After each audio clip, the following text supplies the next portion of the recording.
These are the G elevators at Sarasota Memorial Hospital in Sarasota, Florida. These ones are Dovers.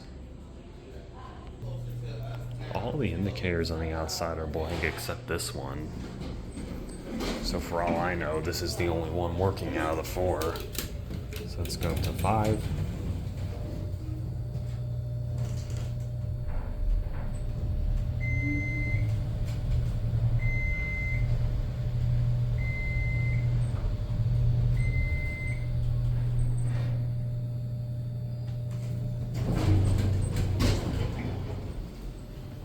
Interestingly enough, there's intermediate lanterns up here, but only one call button down.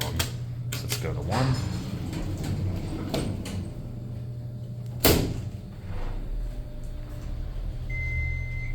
And we're stopping. So real quick certificate.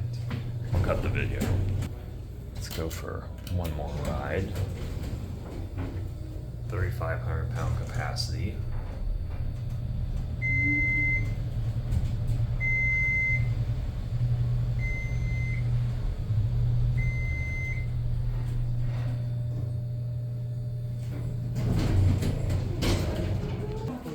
Yeah, that's all we're gonna do because these are pretty busy, and I think it's just the one that's operating. That'll be it.